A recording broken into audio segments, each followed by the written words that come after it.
coming out. I really appreciate everyone showing up when we organize these things. First, we want to get some announcements out of the way. Our next meeting will be April 7th. It looks like it's going to be art-focused, and thanks to Gabe from High Res who's not here tonight, but we're probably going to do like live streaming of speed painting. So if you have anyone who's interested in art, look out for that announcement. We don't have a location yet, although this would be a great location for that. The next GGDA meeting, Chris is back there. It's going to be audio focused. I think it's February 10th at the Art Institute of Atlanta. Is that correct? That is correct. A week from tonight. Yeah, it's a week from tonight. So if audio is your thing, you should definitely go to that. That's not what it is. Sorry? Because they might not want to go to it. Yeah. Do you want to say a few things about it? Yeah, I go count. Is that cool? So yeah, it's at the Art Institute. It's basically if you have demos or of sound design, voice work, or music that you want to play, you'll play it for us. I think there's going to be a panel. I know I'm on it. And we'll tell you if you deserve to be in the industry, if you should change things and basically crush your souls. So if that's kind of your thing. Or if you like to laugh at people's demos, feel free to come out to the GGDA meeting, and that's what we're gonna do. It'll be fun. I'm just kidding. We won't crush your souls. No, and I remember when you did that for GGDA. It was a very good event. It was really fun, mesmerizing to watch and hear everybody's music. So Wow. it was a good event. All right. Well, there you He go. didn't sell it. It was really fun. You really need to leave with her. Hashtag mesmerizing. That's the good stuff. And then the Unity event, which is, do you want to say about that? Well, yeah, so first of all, welcome to SCAD. Thank you for coming. We love keeping the community interaction going. So next week we have a Unity Developers Meetup, which is something we're just hosting. And it's February 12th, Thursday, here at 7:30. We have a lot going on in February and a lot coming up in the spring. Some of you guys may have heard about MomoCon as well. And Renee has something else in February. There's like 4 events in February. So. All right, this is the most important one though.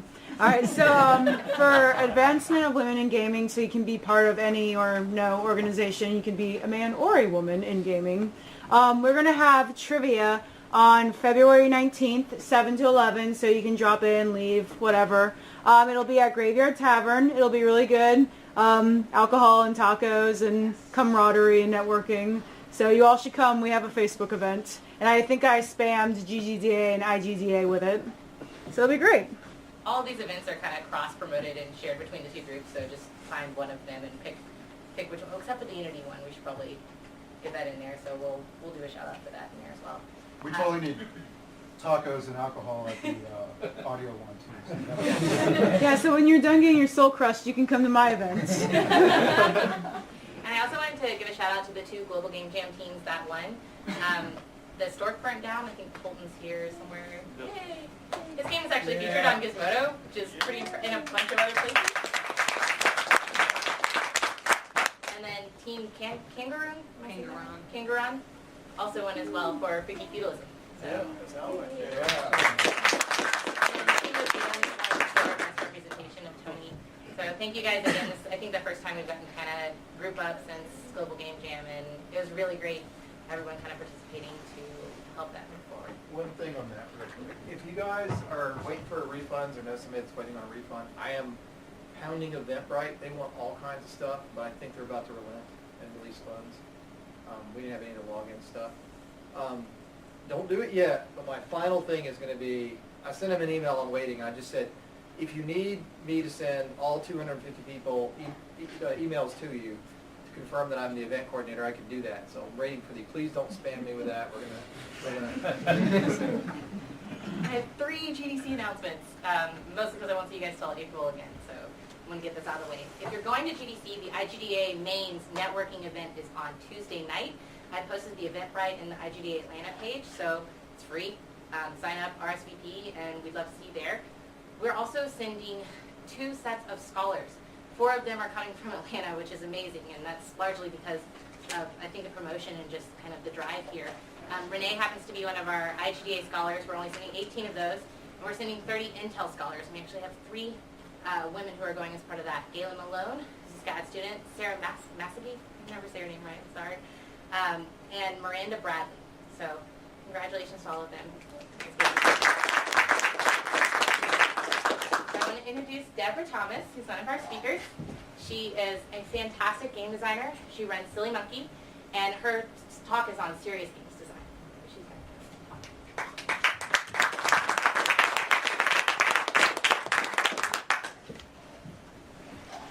Okay, and I have a PowerPoint, and we had a lot of, my mouse is being, we had a lot of work to get this up here, so enjoy that. It was really scary for a minute there. Okay, so I'll get in presenter mode. Oh, maybe. Maybe not. Oh, no. So, forget that, it's not as fun. Who knew? So, I do serious games, and I mean that.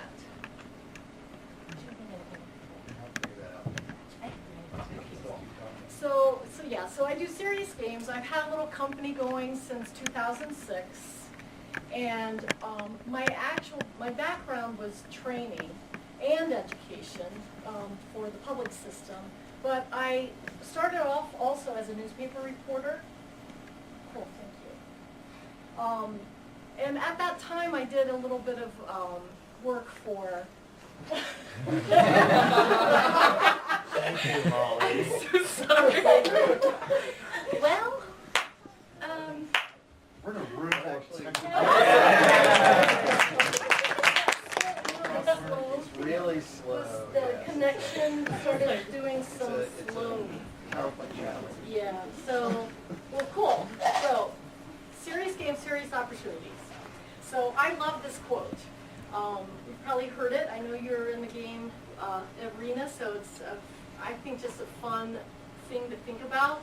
I used to play games with, my stepfather started getting me and my husband into playing games with them several years after we would go visit them. I mean, probably like 8 years. They finally like worked us into this one, it seemed like an old person's game, so I didn't really want to play. But we got into it, and he started seeing a part of my personality he had never seen, so that's my point. In 8 years, he started saying stuff like, "What are you drinking?" And I had only one sip of the wine at that point, so it wasn't the alcohol, because as you know, games really pull it out of you, and you start going, slamming down, and so he had never seen that from me. So, I mean, why would I slam, anything in front of him without a reason? If I'm losing a game, I'm going to. So, I like to include this this little story about Lizzie and her game. You know what game that is, right? Yep. What is that? Monopoly. Monopoly, yeah. So she invented or designed this. There's controversy around that, I realize that. But she designed this to get out her vision of an economic theory. And she was trying to get a point across.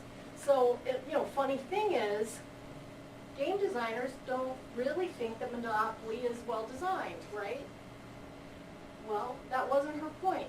Her point was to hit you over the head with the information and make you realize that if you go down this path, you're going to lose. You could lose all your property, and the guy who starts winning all the property gets, has all the fun. So it's an interesting thing to think about. It's because it's a poorly designed game. And I wouldn't recommend it for a fun game, and I wouldn't recommend it for although I have fun playing Monopoly, right? I play with kids and families and so forth, but I wouldn't recommend it for serious games either, because you never want to pound somebody over the head with information. You want that information to come to them in a variety of fun ways. So, okay, me, I started in 1979 writing stuff for a little game show company, a game show on television called Quick on the Draw. It was a local PBS show, and so I kind of found my way into our industry back then. By 1980 something, or 79, I mean, I was working as a newspaper reporter.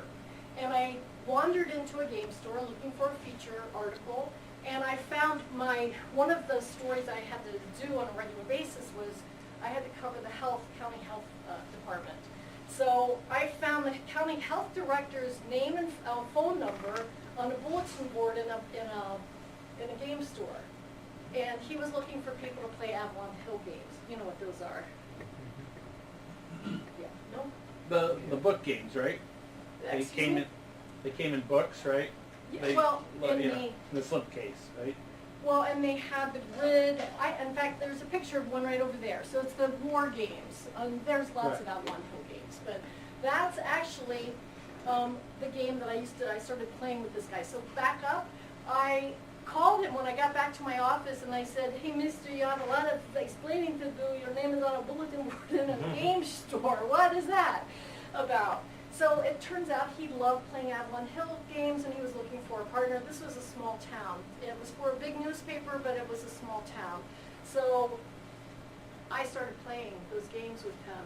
And then one day he unfurled a game that he had designed and pulled it out and put it on the table. And think about it, this is 82. I didn't know you were just allowed to design a game then. Because it's not like it is now where you can do whatever you want to do because there's resources and a lot of information to help you do it. So when I saw him do that though, I heard a big thundering clap in my head and realized I want to make games. And that's when I started down that path. So eventually I started writing training material. So I started kind of dumping in, I call it my reconnaissance mission, where I started dumping in games in because I couldn't say the word for corporate clients.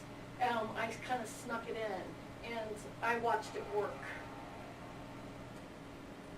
So there's some of the games I've done, and you can see for different types of companies. And some of them are very low tech, and they have to be because training for corporations, oftentimes the information changes so rapidly that they just can't get information embedded into a big system and then not be able to get it back out and change it, make updates and so forth. So, but then there's virtual worlds, and we got actually, I work with some people in Spain. I have partners there that I do the 3D virtual stuff with. And we got an award in 2012 for a European Game Award. So anyway, there's a little bit of stuff, and I know I only have 20 minutes. So I just want to talk to you about serious games. And first of all, I want to find out anybody interested in making serious games here. Okay, cool. Now, how many of you have actually already designed or developed a serious game? You haven't defined serious games. What does serious really mean? Yeah, yeah, put me on the spot. Sorry. Yeah. Well, I can't answer this question until I know. No, I only say that because there's controversy about what to call these things. So oftentimes I call them, I call it game-based learning. There's a lot of, so serious games are games that are used to help people learn, inquire, consume information while playing the game. Not just consume information, but to actually change behavior. So, and that's why games are so, can afford that because it's so, you make decisions. In fact, during that Avalon Hill games that I used to do with that guy back in '82, I was all about peace, not war, because I'm from the 60s. And I started playing these war games with him. And I had always pictured myself as, there's no way I'll ever, shoot anybody.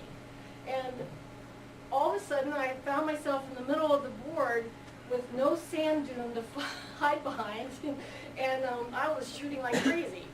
And I learned about why you might want to shoot somebody in certain situations, right? Or not. I mean, but so it was a behavior change. So I really started to feel the power of a game. And I love that. I love what you can do with it. Now, it's hard to do it with all training information. I'll get to that in a second. Jane's talk, this one in particular, I highly recommend it. It's really inspirational. But I also like Jane McGonigal. I got to be involved in a beta of hers for the Super Better games. And I have been suffering with a back problem that created a sleeping problem. And I had this sleeping problem for 10 years. And I did Super Better, and I doubled my sleep per night, my chunks of time, to the point where I could actually go into REM state. And I hadn't for 10 years. So that was a game that did that. They're so cool, you know, what we can do with them, and to me that's what's exciting. And the reason is because of the same reasons that we put all of this stuff into fun games. It's the core compulsions, right? So it's the things that make you want to keep playing.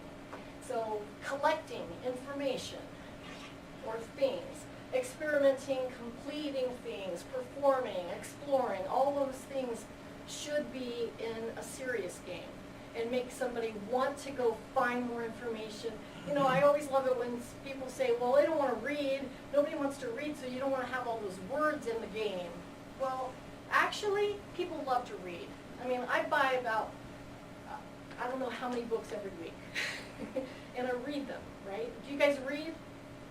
Yeah, so it's okay to put words in a game, and people will read them if the words are intriguing, and if it buys you something, it gets you somewhere, it makes you want to find out more information or whatever. So anyways, those core compulsions. So how much time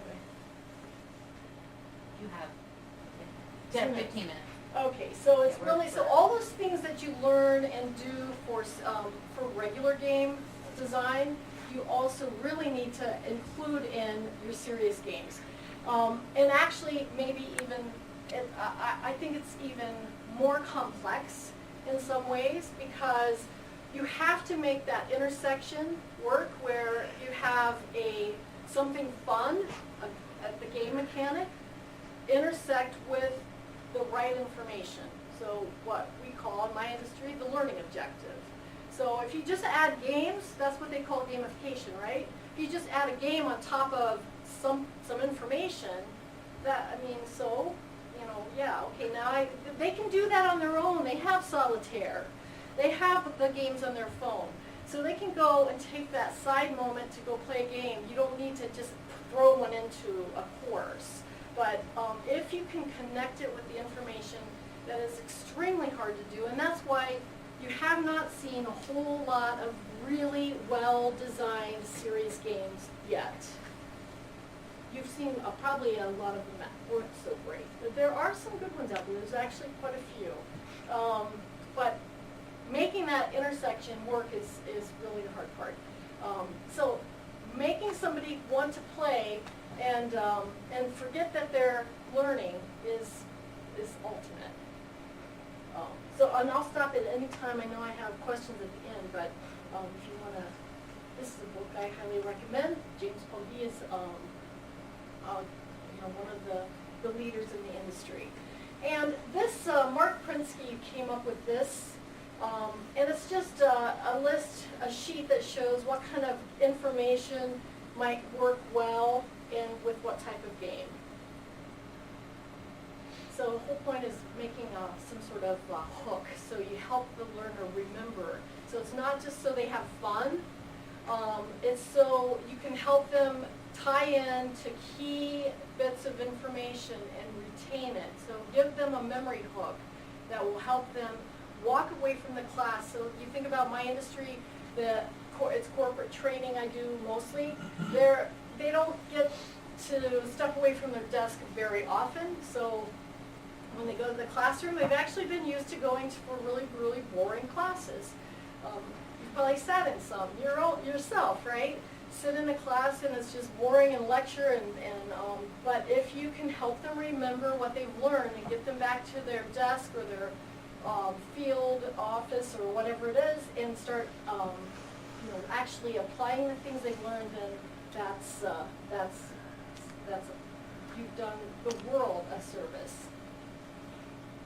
So There's actually now a lot of work on pulling together the design documents or how to go through creating serious games, because it's really kind of still a new frontier as far as standards and guidelines are concerned. So that's one that I've been talking with Michigan State about. Oh, and as you know, there's all sorts of games, social games,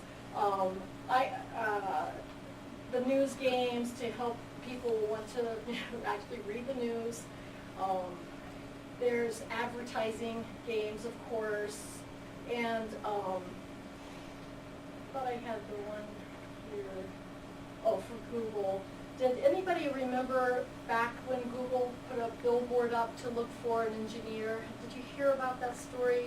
It's been a while now. It's been like about maybe 8 years. But they put very specific billboards in very targeted locations with a super difficult math problem, an equation that some people who were smart enough, had the right skills, could figure it out, and they found the people they needed to fill those jobs just by putting up basically a game on a giant game on a billboard that was only going to be deciphered by key people.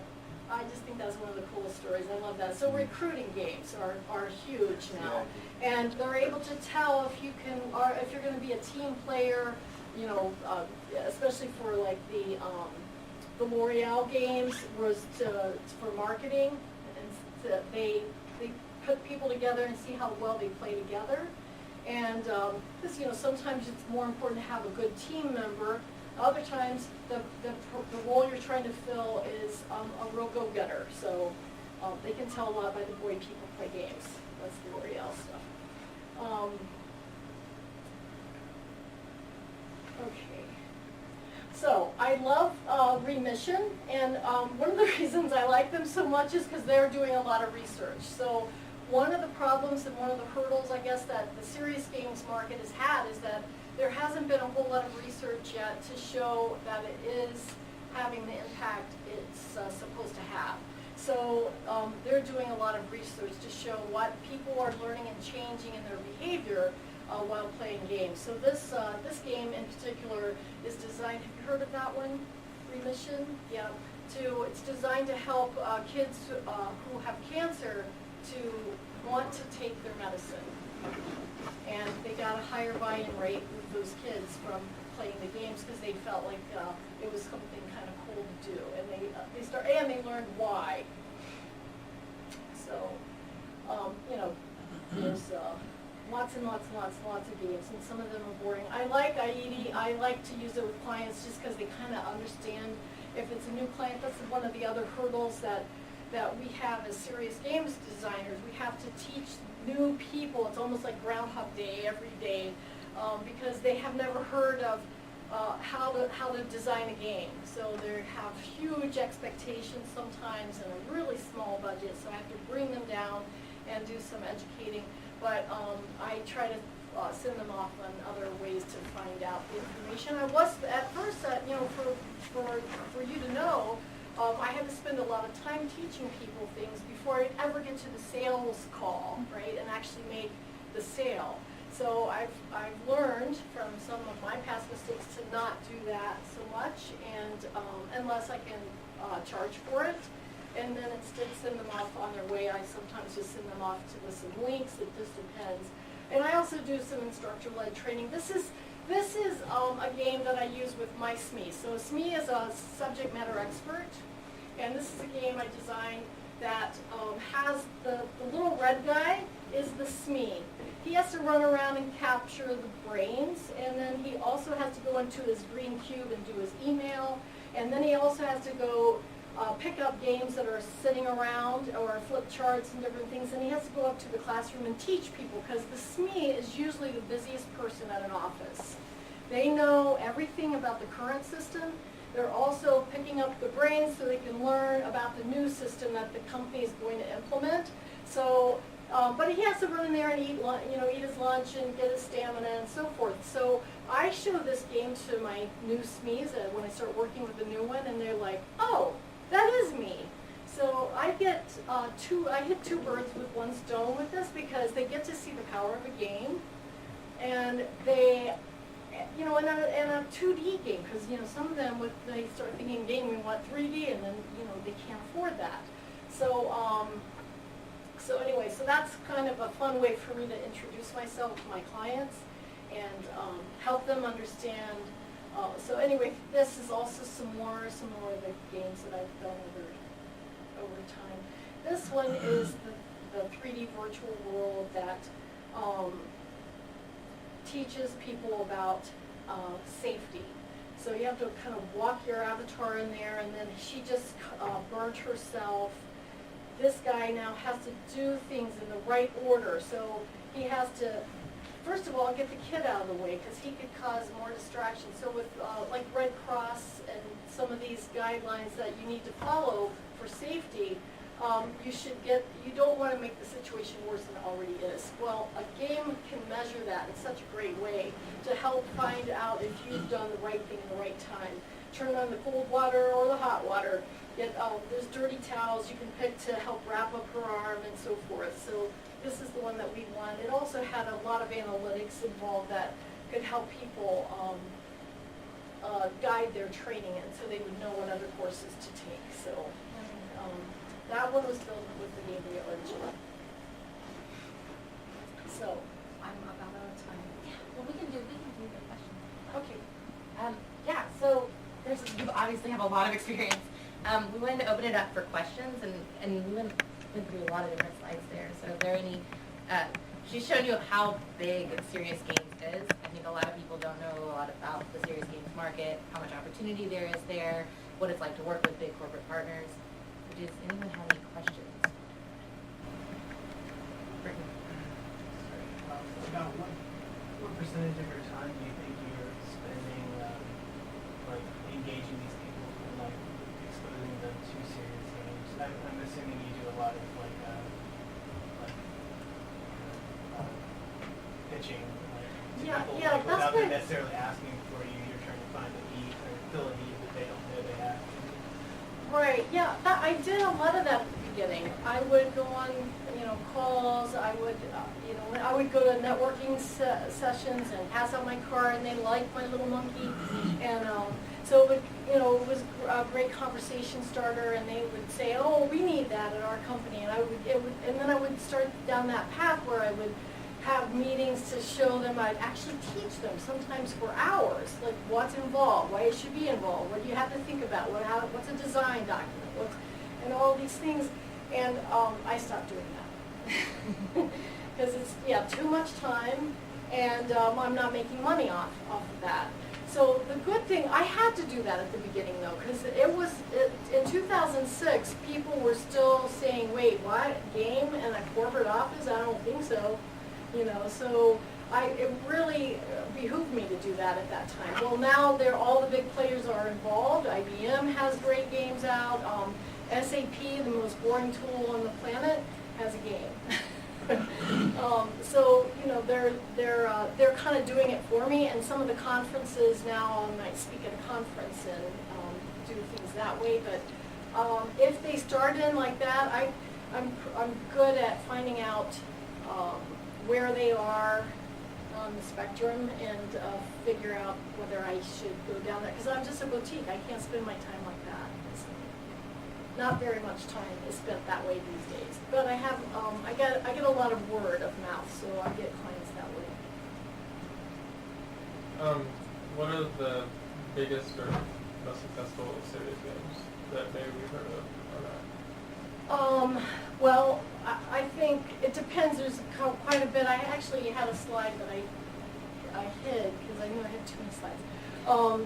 So let's see, some that I can think of right now. America's Army.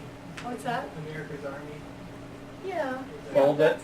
That's a big one. I mean, it got kids joined. But cooler than that, there were kids, because they were playing the game and learning about what's involved in joining in the Army and being that person. And it turned out there's evidence that a couple people who played the game ended up saving lives from what they learned in playing the game. How to do a tourniquet, I think, was one of the things one kid learned, and then got in a situation and had to do that, and it kicked in from playing that game. So yeah, America's Arm was a huge one.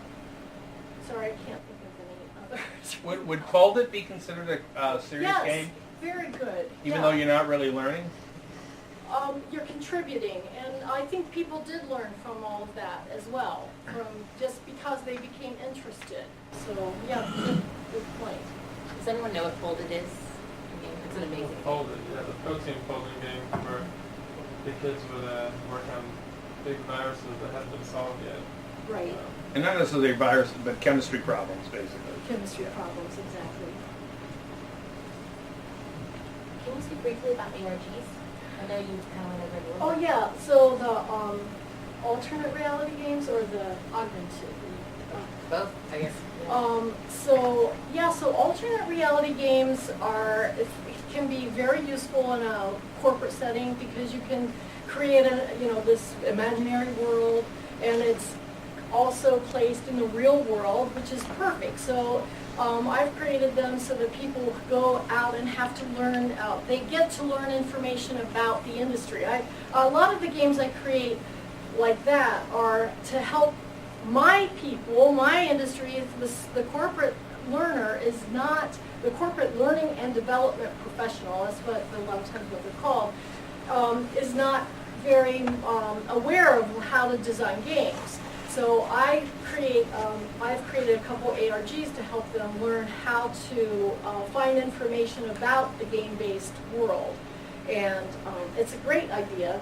I mean, it's a great avenue for that because they can play, and they can also then get to do what they like doing, which is finding out information and searching and collecting all of these documents so that then they can use it back in their department and talk to the rest of the people about how games can be useful. So you still feel like there's a little bit of education to do in terms of the corporate Yeah, level? there's really definitely still is, yeah. Well, the reason there will always be, actually, is because the training industry has quite a bit of turnover, and there's always new people. So, there's new departments. So then that department now needs a new training program, and those people, they have entry levels, quite often. So there's always, every conference. In fact, I'm doing a game next week for a conference that's going to be in town called the Training Magazine Conference 2015, and I'm doing a big card game that will help. It's a social card game. We hope to have hundreds of people playing so that they get to meet each other, but also learn about the content of our industry. Plus, the industry is vast, so there's it's quite complicated as far as where to put, how to store information, like learning management systems, and just all the various types of learning. There's leadership, there's soft skills, there's technical. I work on technical projects quite often. That's a lot of the times it's where the budget is. So I'll turn really dry technical information into something more exciting. But yeah, there's still a lot of need to help people learn, and it's going to probably stay like that. But the augmented is really exciting too, and there's several companies here in town that are working on that and helping people. How cool is that if you can just put your phone up and figure out why the printer's not working, and fix it yourself, because there's nobody there because it's 7 at night and everybody left, and you have to have something printed for the morning. So there's a lot of need. It's going to be, I think, really, really big, and people seem to be excited. Of course, there's still a ways to go with the technology, but I'm keeping my eyes on Google Cardboard. Any other questions? Thank you very much. Thank you. We're going to break for 5 minutes so we can get Patrick set up. Mainly because I get to embarrass family here. I work for Dragon Army. We're a mobile-first gaming company here in Atlanta. It is the game studio side is about 5 to 6 people, and then we actually have a digital agency side that's about 25 people, and they kind of work in more marketing and stuff like that, and integrating games into marketing strategies and stuff like that. Pretty much just going to show you guys how we prototype things and talk about the games that we've done, some of the games that we worked on and scrapped, and just kind of show where they came from. So first off, the games we launched so far, Robots Love Ice Cream, which we launched with Burton over here, was our first launch. It's an arcade shooter if you haven't played it. It's very adorable. You essentially go around the galaxy saving it from invading robots that are trying to steal the ice cream from your planets as an ice cream truck with weaponized ice cream. Some stats on it, which is this is the first title for Dragon Army. It's got 700,000 downloads. It's released on iOS, Android TV, Kindle, Fire TV, I think Fire Phone as well. ED worked on that. And then featured multiple times on iOS, Google Play, and Android TV. And then part of the first ever GDC Indie Mega Booth. So appreciated that. We were part of that.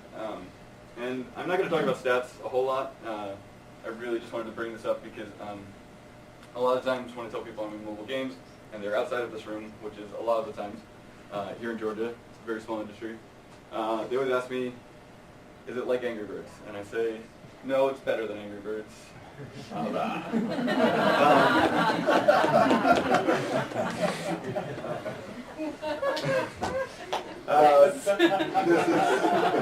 That's not really how the App Store works, but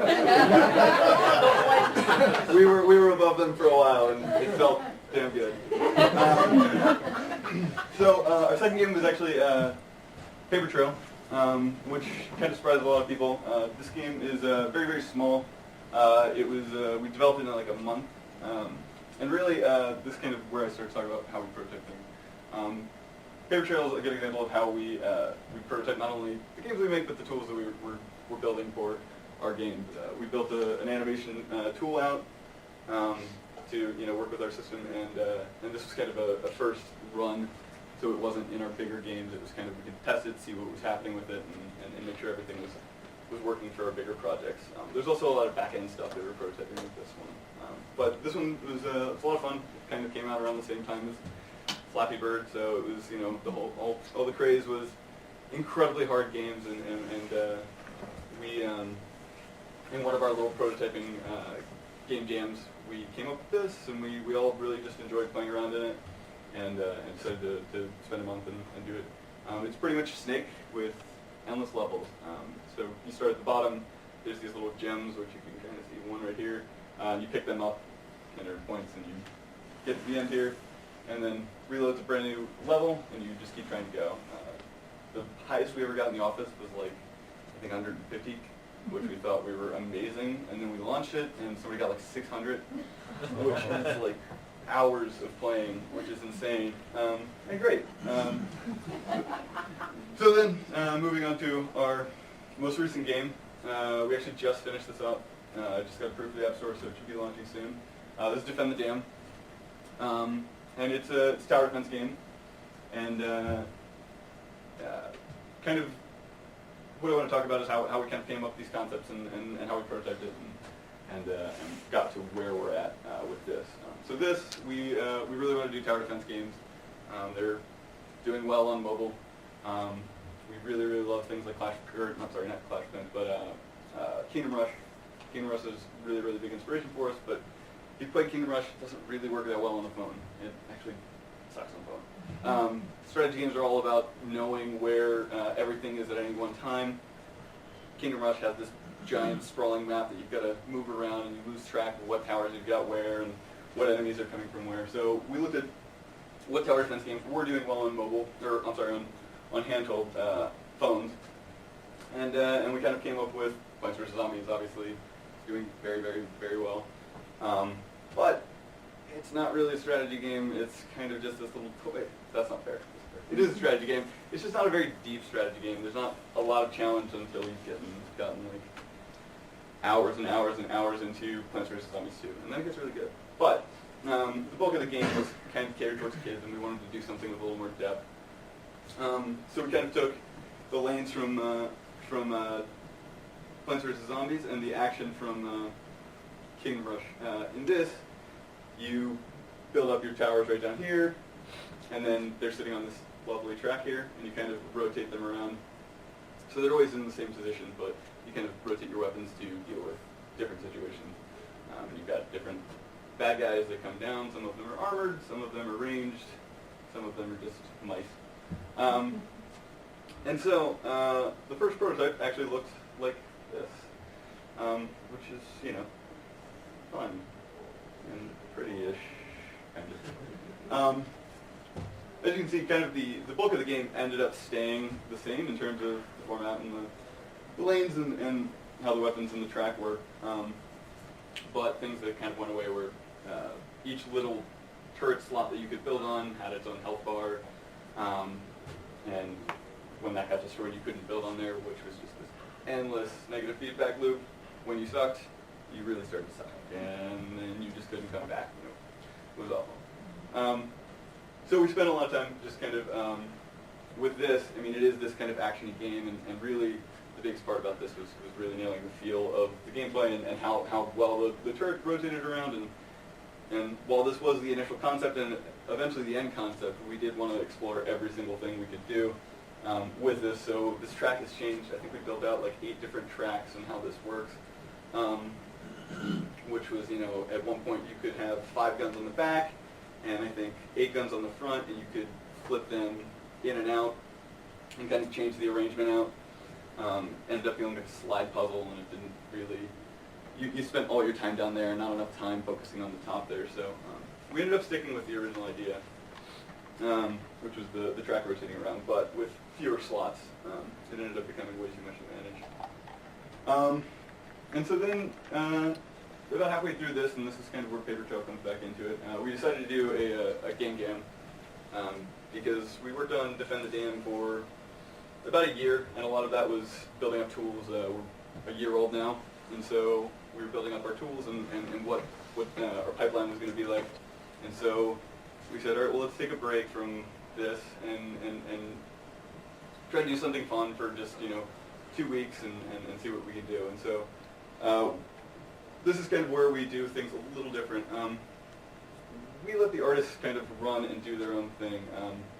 I am the designer there, and our lead developer is also a very capable designer, as well as Stanley. But we let him just kind of, him and our other artist, Lamont, just kind of run and come up with all the crazy ideas they possibly could. And some of them were, you know, things I kind of said, I'm thinking about this type of game, what do you think about that? And let him run with the idea, which I'll bring up in just a minute. But we just got a bunch of different concepts from them, and then kind of took them into the games, and started, what can we get out of this? What does this art really inspire as far as gameplay goes? What does the art inspire from the point of, what does it inspire from the original idea? What does the new art actually inspire for the game? So this is a concept that if you've talked with me in like the last 3 years, you've probably heard me pitch and say, I'm going to do it one day.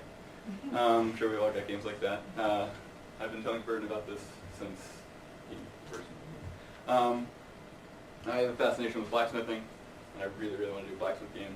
And so I told these guys, this is what I want my blacksmith game to be like, and they said, that's great. That's a cool theme. That game, we're not going to do that. We're gonna just draw something else up. And so one of the artists came up with this idea for this match 3 mechanic for the blacksmith game. And I thought, well, that's actually kind of an interesting take on it. But the most interesting thing was this here. He kind of had this idea for as you match things down here, which is kind of the core of the game, is as you're matching things here, you're increasing, or you're crafting this weapon, and however well you're doing with the matching, you actually build this stronger weapon.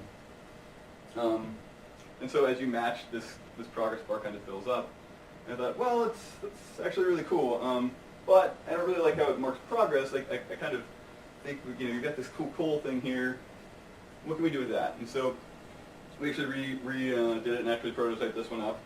And so again, it's still the match 3. Oh, it doesn't say the program. So we took that original concept art and kind of pushed it a little further.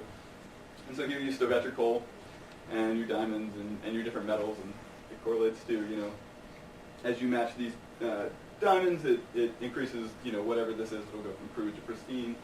And essentially you can kind of affect the outcome of your weapon through matching. But again, the most interesting thing to me was that kind of flame and how you manage that. And so we actually took these pieces of coal here and turned that into the 4th resource, which was managing your moves. In most match 3 games, you've got X number of moves, and you can solve or get this many points by the end of it, and you'll get your 3 stars, and that's fun. That works for a lot of people. But we wanted to do something different. So in this, you actually have to manage how many moves you have by matching your coal, and it kind of fills up, and then you need to match your other things, and then go back to matching coal. So that was just I think a really fun example of just how something straight from concept inspired actual gameplay. This is actually built on the same engine as this. We actually built a pretty cool match 3 engine that gives us a lot of freedom to make whatever style, whether it's drag and drop, or match 3, or match 3 in any sort of direction, or match tons of different ways of creating a kind of match 3 type game. But in this build, you kind of select these numbers here. You can drag off of, you can drag 3 spaces off of that, and then if you actually connect here, you can drag 5 more, and it's additive, so you can actually get all the way around the board. And while our programmer found this to be incredibly fascinating, I thought, this is boring, I don't like this.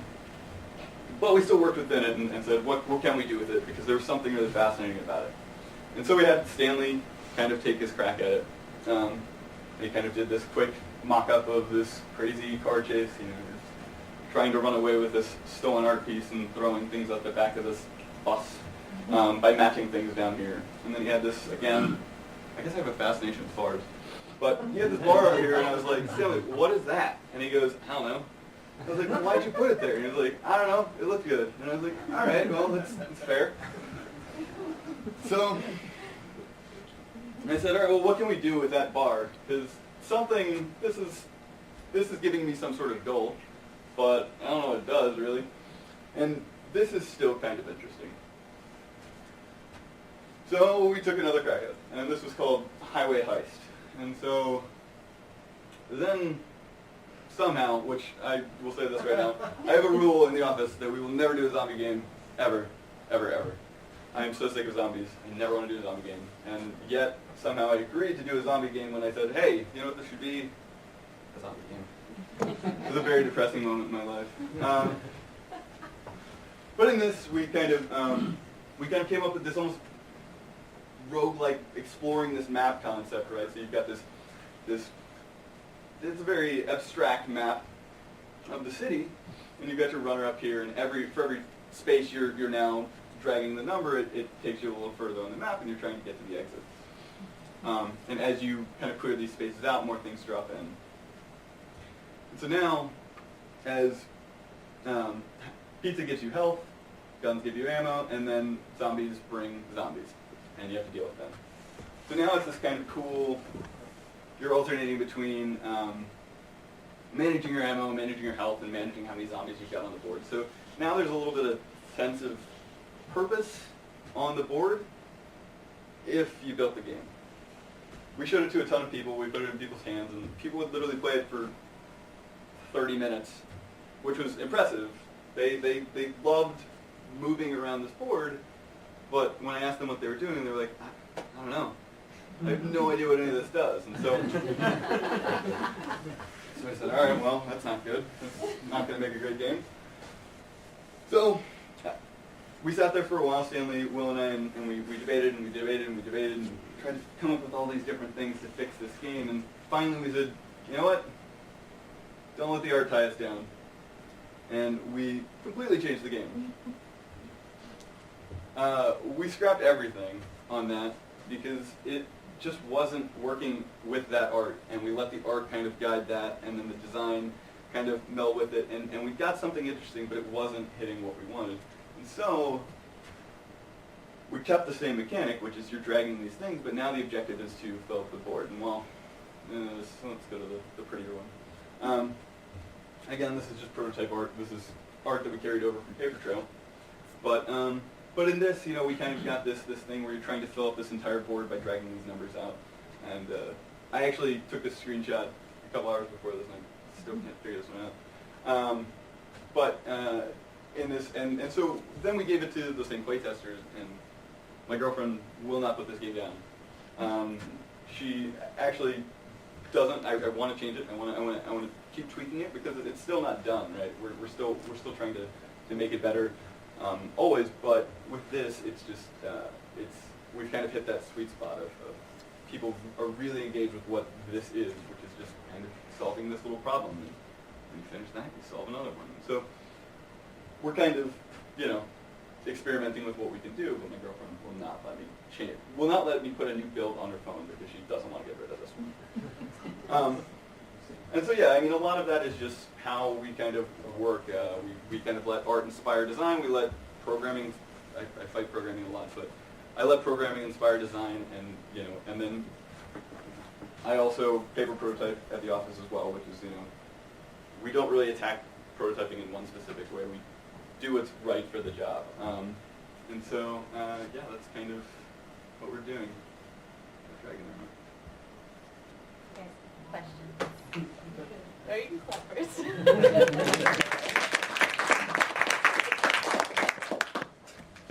questions. No questions? That's not possible. Okay. My goal. Okay. Do you have any questions about our process? What does the designer do? Yeah, that's a good question. Mainly, I I saw a lot of art. I actually I'm a hovering art director, so I pretty much sit over our art director and I say, that's not good, change that color, change that. Now, a lot of what I do in this part is really just suggestion, and then also balancing.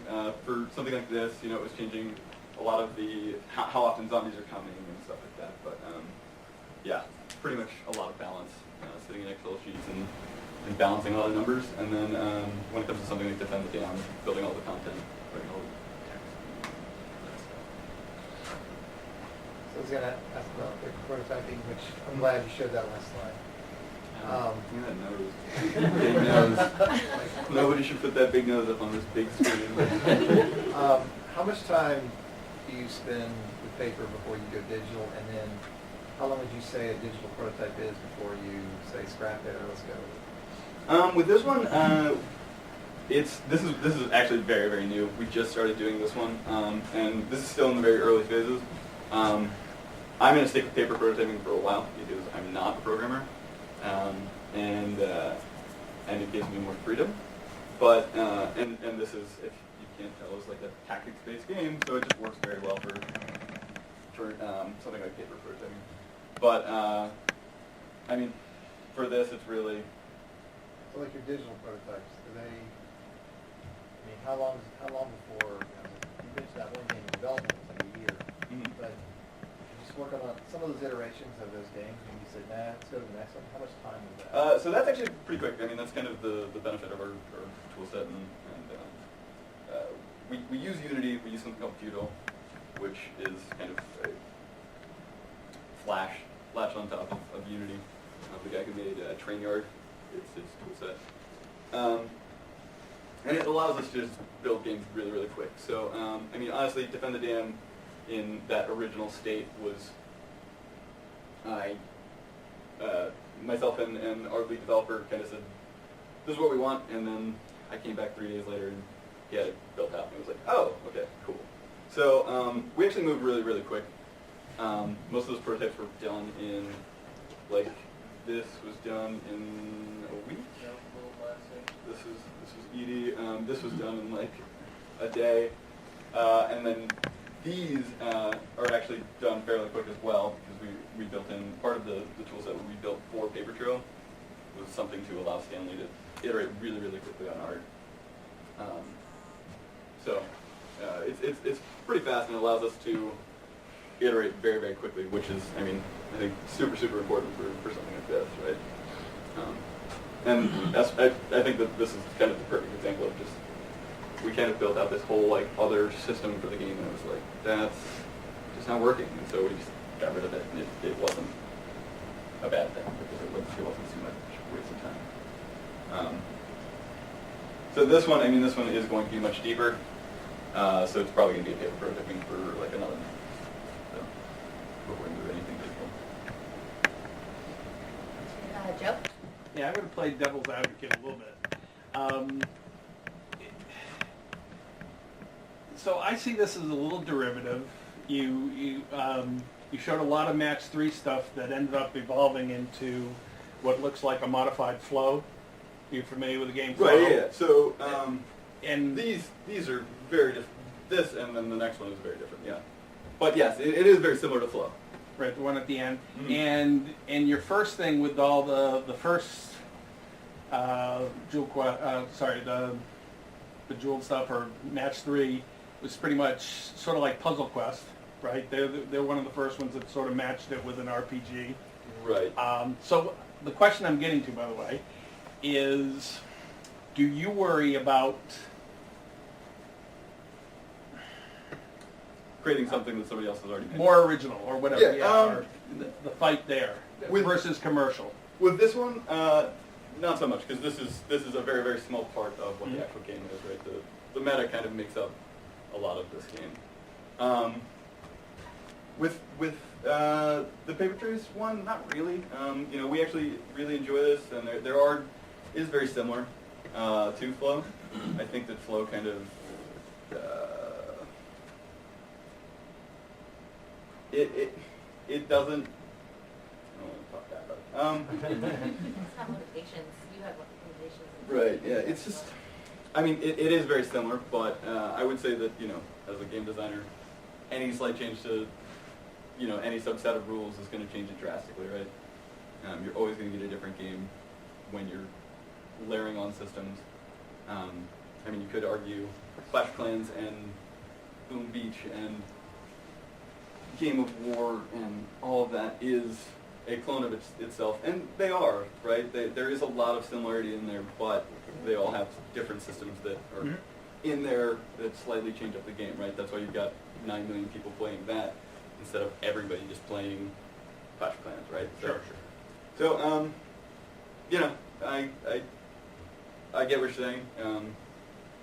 Cloning and feeling like you're making something derivative is just part of it, I guess. A lot of stuff has already been done. It's just how can you tweak it to make it your own. And Right, you know, but there's tweaks and there's tweaks. It's like, you know, like I have no desire to do a Flappy Bird. Even Right. though I would have done it differently, I would have made it, you know, rubber band, I would self-adjust, I would give it levels, you know, but no desire to do that. This one seems too close to Flow, other than I can see it's open-ended, I can see there's... and actually, I might like this better the more I think about it, but it still seems almost just a hair too close. and yeah, you might be right. And as I was saying, you know, this was it last week, and this is it this week. These are still just prototypes. The rule set didn't change, though, did it? Or no? The rule set did not change here, Yeah, right? yeah. But I mean, and that is just art. But this is prototyping at the very early stages. Like, this is something that we literally just did. I don't really have a problem sharing like prototypes that aren't fully baked yet, right? Like, if you have a suggestion for how we can change that, then I'm more than willing to listen to that. And I'm not saying that one's done and ready to ship, but and some of these aren't even going to be launched, so or even go into production. It's just these are kind of the explorations that we're doing. The Flow-like one, though, you guys are moving forward on, or? I don't know. It depends. If we can all get behind it, then yeah. But right now, my girlfriend and our CEO's wife love it as is. So maybe that's an indication. I can't get my girlfriend to play many games, so you know, whether we just leave this here and she has that on her phone. Have you run Flow by her? Yeah. As a test? Yeah. She's a little biased. Right. Well, she liked she saw this one first, and it's a She little more. did, yeah. This So- is more open-ended, right? I mean, there's Yeah. there can be more than one solution, and Yeah, so that is all kind of curated content, and this is procedurally currently. So So with doing it procedurally, so this is just as many levels as you want to shuffle through kind of thing, right? Does it ever generate, do you ever run into problems where it just generates ones that are just way too hard or way too easy? Yes and no. I mean, honestly, my biggest problem with the current prototype is that when you do run into a corner, the easiest solution is to hit reset. And it just clears the board, and it gives you room to just rethink how you started.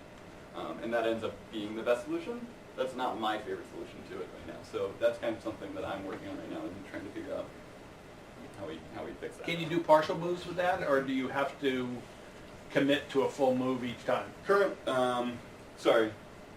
Yeah. So currently you have to just drag it as far as it can go. So you can't do a partial and come back to it. Yeah. Uh-huh. So you said yourself. How do you feel as a motion designer? I thought it was hilarious how the audience kind of just groaned when you said that the game was better than Right, yeah, All no. kind of understand how hard that takes is. How do you feel about, that was your prototype and you guys focus on prototyping and then you have to think about monetization. Where does that come in your prototyping stage? I mean, really, it depends on the game, right? Defend the Dam is kind of more of a, and we started it as a premium based app. It's not going to be. It's going to be free, and it's going to be ad supported, and there's ways to turn off those ads. That kind of came in halfway through development, and we thought about doing other types of monetization, and there are a few in there, but really, it's that was kind of our first bigger one. Again, Paper Trail serving as a really, really great prototyping tool for a launched game. We tested out our monetization strategy in that. It's converting pretty well. So we're gonna move forward with what we did on that in Defend the Dam. So we kind of tested the waters on a smaller game, and we're gonna move forward with it.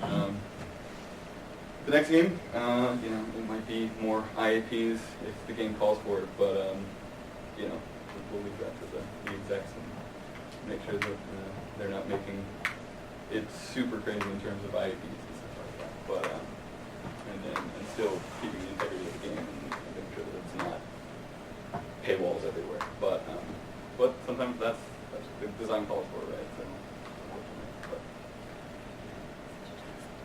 So, What do you do to market your game or what do you think helped with the big success of the Ice Cream Robots? Of Robots? 700,000 downloads is huge. Was Yeah, that first game? Did it just blow up through? Well, I mean, It didn't blow up. So with that, it was a lot of press outreach. Burton and myself early on did some of that, as well as Becca, his wife, and then we eventually got into the Indie Mega Booth, which twice actually. So that again was a good bit of press.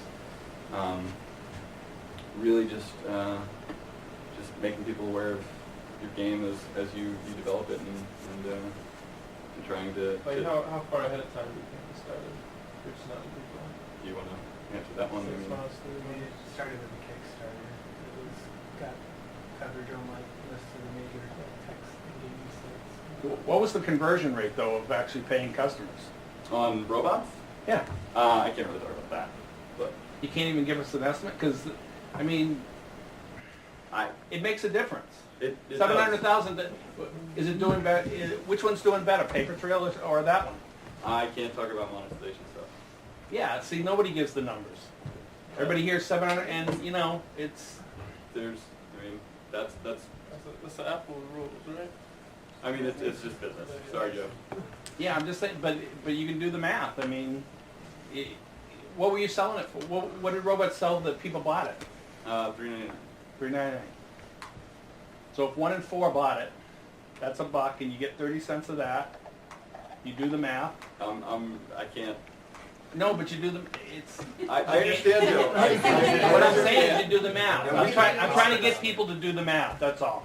You can do any sort of speculative math you want. They're just not comfortable giving the business numbers. No, I You understand have to that. respect I understand that, and 700,000 sounds really great, but do the math, and maybe that's 21,000.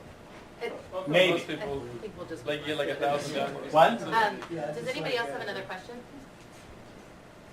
Related to prototyping specifically? Does any of your prototyping ever start now with art? Yeah, no, absolutely, absolutely. I mean, I just kind of in this talk I wanted to. It comes from literally everywhere. I mean, me and the developers sit down. I paper prototype original ideas. It is all just. The thing I wanted to push is that I really enjoy letting art kind of influence the design as well.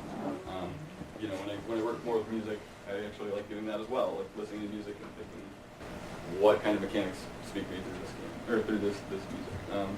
Don't do that so much, but yeah, I mean, just letting. I mean, you're working with a ton of creative people on a game for a long time. You know, it's not a smart idea to ignore their input in any sort of way. So, Generally speaking, when your ideas flow to, are the stronger ones that come with some kind of textual analysis, or the stronger ones that come through art?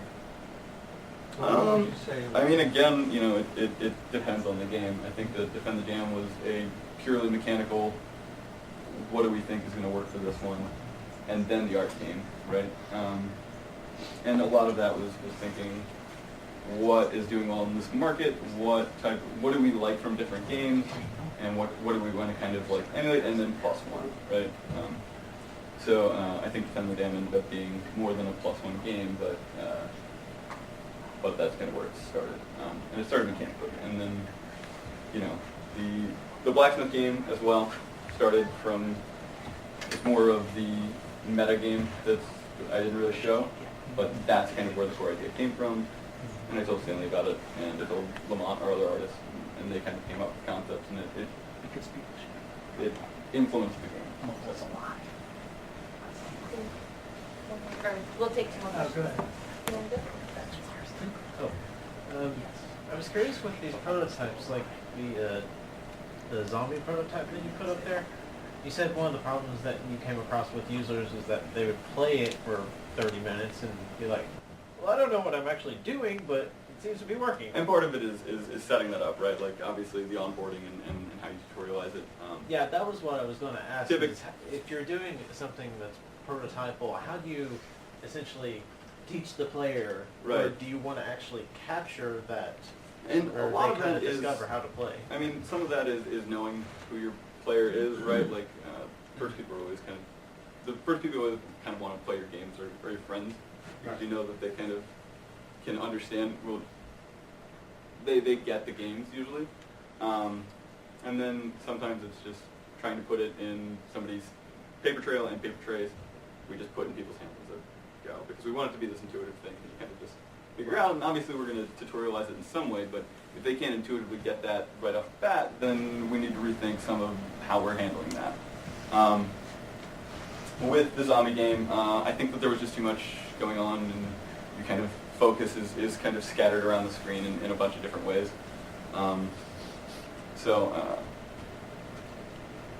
It's not actually, our lead developer wants to go back to that and push it a little further and try a couple of different other ideas, but so that's not dead either, you know.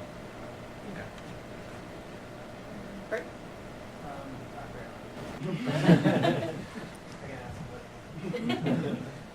Oh, actually, yeah. I was gonna ask, do you think you guys, as the studio's mature, do you think you guys have found that you would rather paper prototypes sooner than later, or is it always? I can imagine with something like paper trail, it's not even like necessarily something you can prototype on paper. I believe. Actually, I can get strips of paper to links. Paper Tray is how we actually started. We took it from the zombie game to what it is now. Is we have whiteboard paint everywhere, and I drew up a couple different puzzles and said, "All right, Will, you try and do this," and he sat there and did it, and then he drew up a couple for me, and we kind of paper prototyped on the wall, but yeah, I mean, obviously, you know, depends on the type of game, right? Like you can paper prototype a lot of a game if it's got, you know, whether it's just this one mechanic of it or, you know, the core gameplay, but with this, I'm super excited just because we have some time and it translates well to paper prototyping. So I'm really glad to be doing this because it's helping figure out a lot of early design problems, which is great. Yeah. So.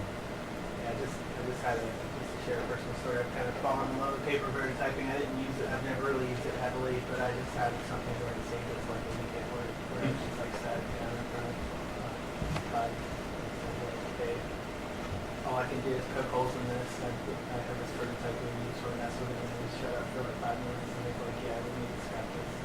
Yeah. And it saved us. And while the developer who was working on it was disappointed, I was like, well, I just saved you like 4 days of work. So Right. it's better to put it down than later. When there's more technical. I'll let Colton ask one more question. So at Paper Trail, y'all leaned a lot on procedural generating puzzles. Do you, I mean, from a development standpoint, it makes sense, saving a lot of resources of level design and stuff like that, but how do you keep them interesting? Yeah. If they can go to 600, or did you find that actually didn't matter to players? So originally we had a ramping in speed. So as you went further, you started to get faster, and eventually that just kind of led to, well, you just can't get past 200, right? Like, you just get something going so fast that, maybe somebody could make some bot that could do it, but I don't think so. And so we tried that, and then we actually tried, what ended up being in the game was, it gets much narrower, the turns, and a lot of that stuff becomes a lot more difficult as you progress, and eventually it's like you're pretty much just like going diagonal for the majority of the level, which is really kind of where the challenging gameplay comes in that. So with that, again, it was a month-long thing, and we played up until like I said, 150. It was still challenging, and so we just kind of didn't have a problem with how it was generating levels, and we still thought it was always challenging. I mean, the game is very, very challenging. Like, a lot of people struggle to get past 20. So, Me. yeah. So, I mean, it's a very challenging game. So. Thank you very much. Yep.